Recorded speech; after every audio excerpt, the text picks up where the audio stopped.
Eles fizeram Carson assistir enquanto matavam sua família.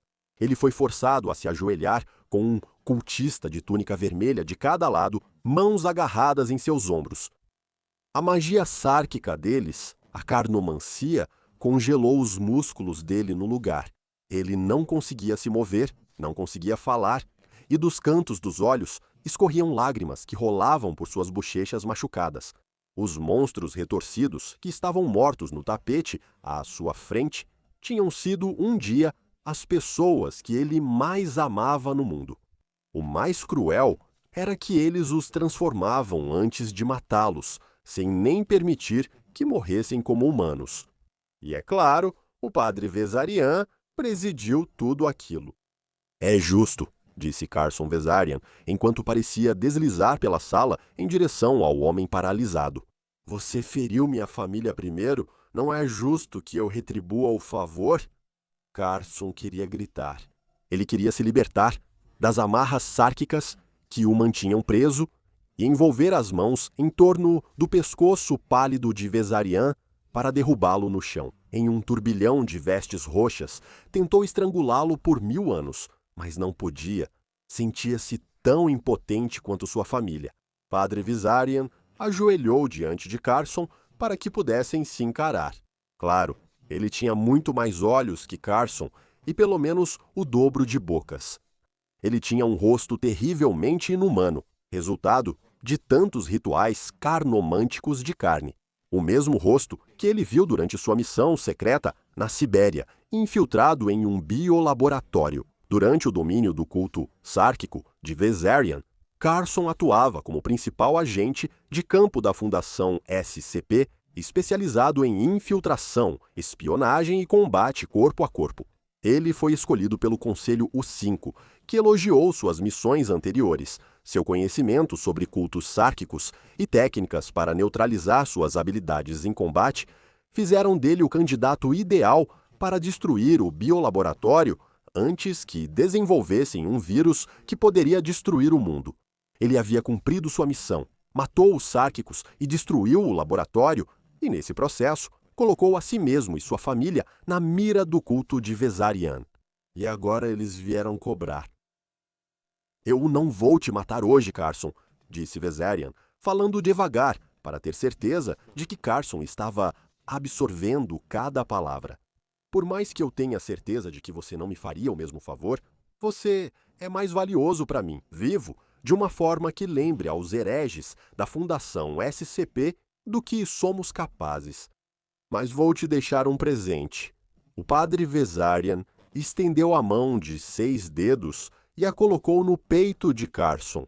O agente de campo sentiu algum tipo de mudança sutil dentro do seu corpo e então desmaiou.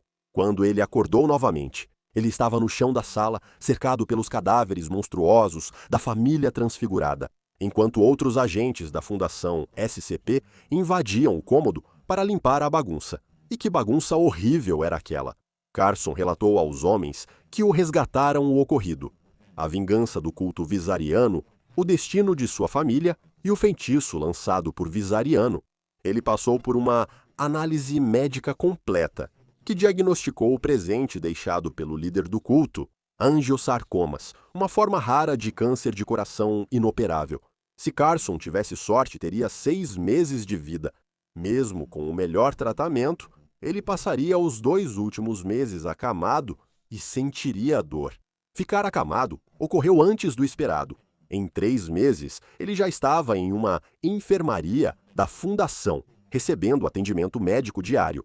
Na maioria dos dias, ele não tinha energia suficiente para ficar de pé.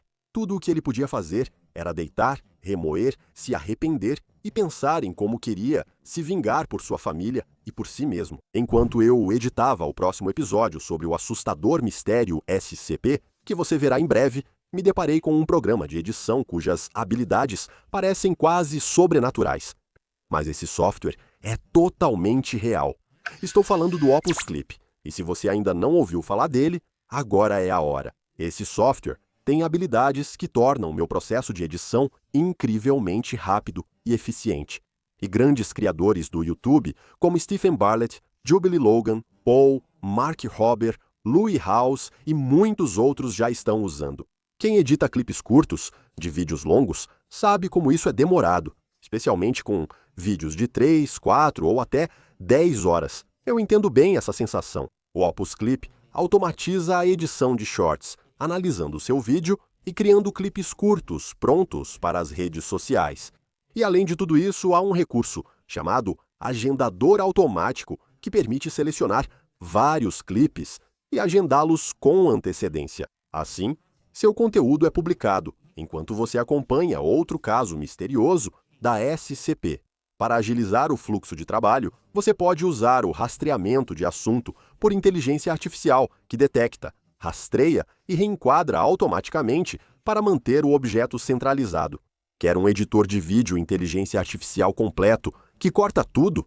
Acesse o link ou escaneie o QR e use o código Summer of Focus na compra. E ganhe uma semana grátis, depois 3 meses com 50% de desconto ao se inscrever no Opus Clip. E agora, de volta à nossa história.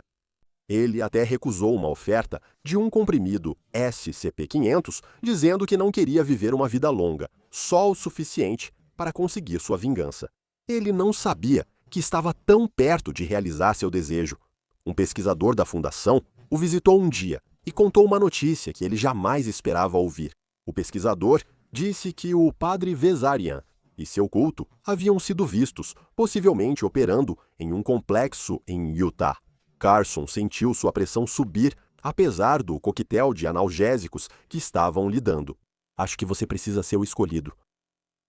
Parecia piada cruel. Carson mal conseguia atravessar o quarto sozinho. Imagine invadir um complexo de um poderoso manipulador de carne. Essa janela de possibilidade já tinha passado, até que o pesquisador enfiou a mão no jaleco e entregou para Carson uma garrafa geladíssima de Coca-Cola Vintage. Carson ficou confuso. Eu sou do time da Pepsi, disse ele. Nem gosto de Coca. O pesquisador balançou a cabeça. Você vai gostar dessa. Confia em mim. Os olhos de Carson brilharam ao reconhecer. Já lera o arquivo, mas nunca achou que teria permissão para usar aquilo. Talvez porque ele já fosse um homem morto andando. Uma permissão havia sido concedida a ele. Ele tirou a tampa com a mão nua e tomou um longo e profundo gole. Foi uma das bebidas mais deliciosas que ele já provou. De repente, a energia percorreu seu corpo e ele recuperou uma clareza mental que julgava perdida pelos anestésicos. Sentiu poder e vitalidade. Como antes, ele havia sido abatido por essa doença terrível em algo que parecia um verdadeiro milagre. Ele se levantou da cama e ficou de pé com as próprias pernas, sem nem mesmo vacilar. Sua mão apertou aquela garrafa milagrosa de Coca-Cola e ele a esvaziou completamente. O pesquisador jogou para ele algumas chaves de carro e disse: "Está lá no estacionamento. As coordenadas já estão no sistema de posicionamento global. E há uma surpresa no porta-malas. Boa caçada." Carson sorriu, assentiu e partiu. Ele dirigiu impecavelmente, com reflexos perfeitos, graças à inteligência e função motora aprimoradas. Ele desviava entre os outros motoristas, seguindo as instruções do sistema de posicionamento global, sentindo seu coração canceroso bater rápido em seu peito. Não havia cansaço. Ele nunca jamais se sentiu tão desperto. Antes, só outro tipo de coca causava essa sensação. Tudo aconteceu num piscar de olhos entre ele e o complexo. Em Utah, um prédio imponente, cercado por arame farpado, envolto na escuridão ao pôr do sol. O padre Vezarian e seus capangas inúteis estariam lá dentro, aqueles que ele precisava destruir para que seus entes queridos pudessem finalmente descansar. Ele lembrou do que o pesquisador disse sobre um presente no porta-malas, saiu do carro e abriu o compartimento. Seus olhos se arregalaram ao ver o que o esperava. Era uma grande espada de ferro frio de Alta Brasil, a Ilha das Fadas, na costa da Irlanda, e aliada da Fundação. Qualquer ferida que ela causasse nunca cicatrizaria, mesmo com o uso de carne modelada, sendo a arma absolutamente perfeita para matar sarquicistas. O primeiro sorriso que ele dava em 6 meses se espalhou por seu rosto enquanto ele a pegava pelo cabo e a sacava. Como o rei Arthur tirou a espada da pedra, ele vingaria sua família. Ele vingaria a si mesmo. Carson foi até a cerca e cortou os elos de corrente com um só movimento preciso da espada. A cocaína o deixou mais forte, com reflexos tão afiados quanto as grandes espadas. Ele atravessou o buraco. Ele cortou a cerca e correu ao prédio, onde encontrou o primeiro obstáculo. Um dos cultistas deve ter ouvido o barulho e saiu. Ele viu o rosto, sem olhos do homem na penumbra do manto, a boca torta, como uma cicatriz irregular. O homem ergueu o braço, mostrando o olho aberto na palma, que o encarava, enquanto murmurava uma invocação sarcica capaz de transformar Carson em um dos terríveis mutantes mortos que ele vira em sua sala. Ele não podia permitir isso, com tanto em jogo, acontecendo rápido, só perceptível em câmera lenta. Ele evitou meu feitiço e cravou a espada de ferro frio no coração do cultista, que gritou ao liberar vapor de cor negro jorrando do ferimento. Enquanto caía no chão, Carson deu outro golpe preciso na garganta do cultista, só para garantir, e entrou rapidamente no prédio. Parecia que a furtividade já não era mais uma opção. Monstros avançaram contra ele, vindos da escuridão, humanos transfigurados, rosnando e babando. Ele se sentia culpado ao abatê-los, certificando-se, com toda a sua nova precisão motora, de sempre fazê-lo com um único corte limpo em cada um. Ciente de que eles não escolheram ser o que são, assim como sua família não pôde escolher antes, ele via seu ato como um fim misericordioso para a existência torturada deles. Outro cultista surgiu de um canto escuro, disparando mortais esporas de osso afiadas de dentro de sua própria carne em direção a Carson. Com reflexos aumentados, ele aparou os projéteis no ar facilmente.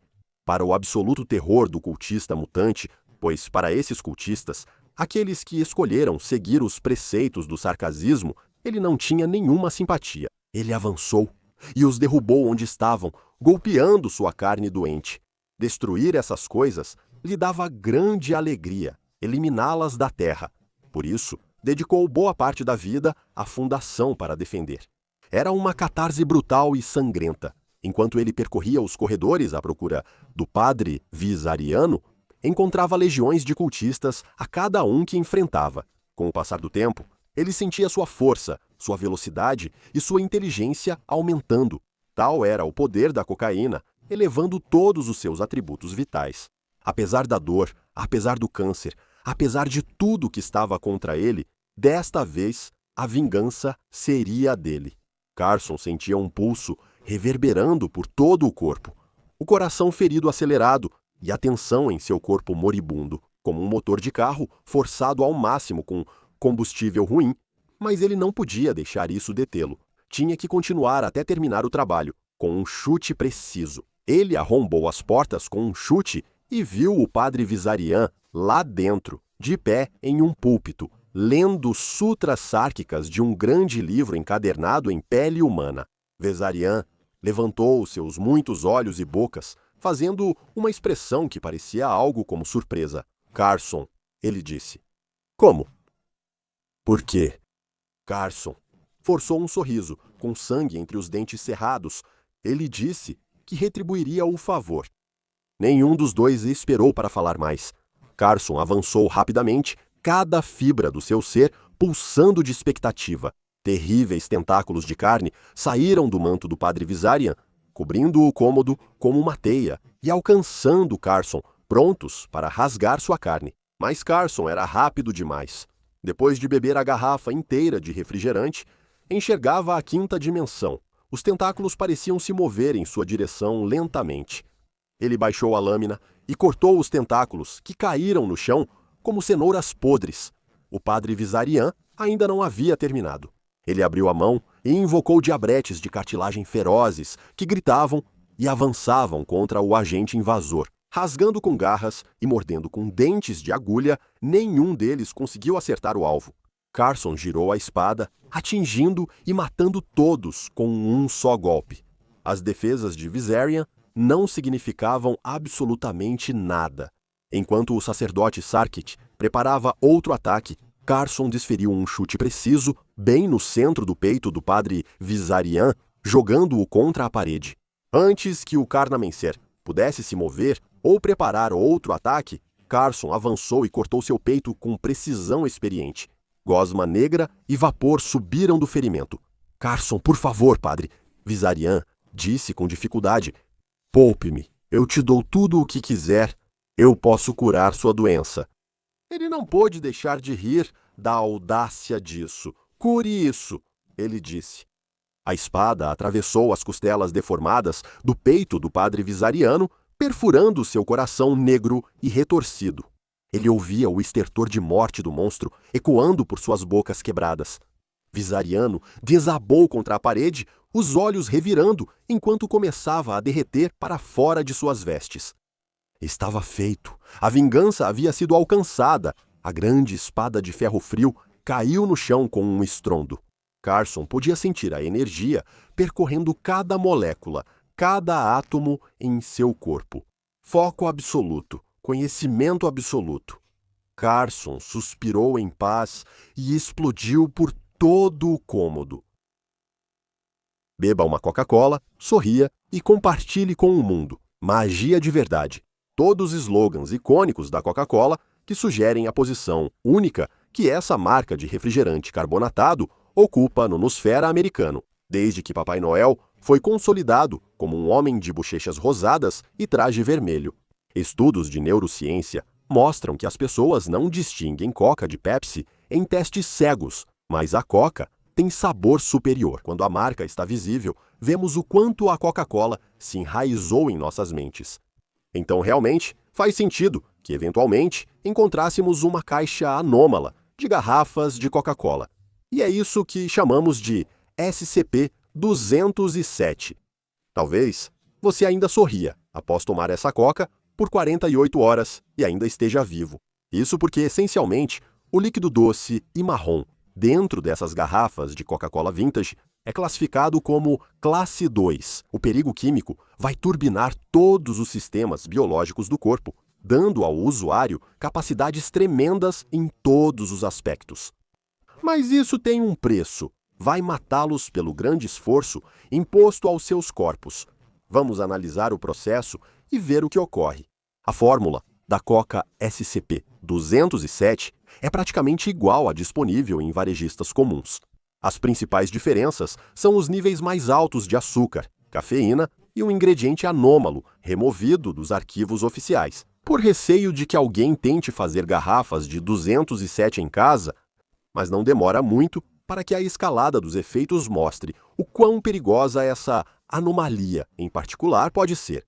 O principal efeito após consumi-la é que você não precisará mais dormir e nenhum remédio conseguirá induzir o sono. Na verdade, você deve se sentir mais energizado do que há anos. Basta consumir 5 ml da Coca amaldiçoada para sentir esses efeitos.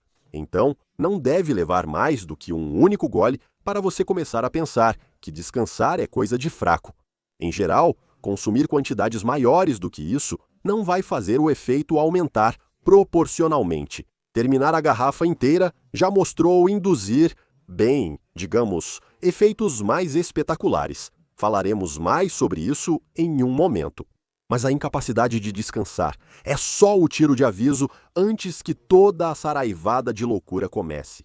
Você notará um aumento significativo nas funções motoras, reações e funções psicológicas, crescendo 50 a cada 6 horas. Você vai pensar mais rápido, se mover mais rápido, reagir mais rápido, seu quociente de inteligência até vai aumentar com o tempo a cada melhoria. O problema é que sua fisiologia não vai mudar. Essas mudanças aumentam o estresse corporal até a morte, geralmente por falha de órgãos, ruptura arterial ou danos. Após feitos incríveis, sinais de estresse devem surgir em 24 horas. Os afetados notarão que algo está errado e que seu corpo está em perigo. Passarão a se mover com cautela, mas, frequentemente, subestimam sua velocidade nesse processo. Um voluntário atravessou uma parede sólida de 5 metros, escapou da câmara de testes, mas morreu logo após quebrar quase todos os ossos do corpo. As circunstâncias da descoberta do SCP-207 são interessantes. Na verdade, tudo começou com um estudante universitário que estava indo mal em todas as matérias, inclusive nos exames físicos, e que de repente, inexplicavelmente, passou a ter notas excelentes. Nesses casos, alguns desempenhos dos estudantes nos testes físicos foram recordes, atraindo a atenção de um agente infiltrado da fundação na polícia local. O estudante foi detido para testes. Nesse momento, ele confessou a existência de uma caixa do SCP-207 em sua casa e o papel dela na melhora drástica do seu desempenho. A fundação tentou aplicar o tratamento amnéstico, mas o estudante resistiu e tentou fugir, causando hemorragia interna grave e morte violenta enquanto estava sob custódia. Acredita-se que isso foi resultado de ter bebido uma garrafa inteira. O restante das 207 garrafas foi confiscado da casa do estudante e ele foi registrado como pessoa desaparecida pela polícia, nunca mais sendo visto novamente. Desde então, nenhum outro caso de SCP-207 foi relatado no exterior. Como muitas das anomalias inertes sob contenção da Fundação, o SCP-207 recebeu a classificação seguro e atualmente está mantido em um local de contenção não divulgado. O sigilo existe para evitar que alguém, por imprudência, tente obter permanentemente os efeitos positivos da bebida anômala, achando que pode suportá-los. Até agora, as pesquisas não comprovaram nenhuma validade para essa crença.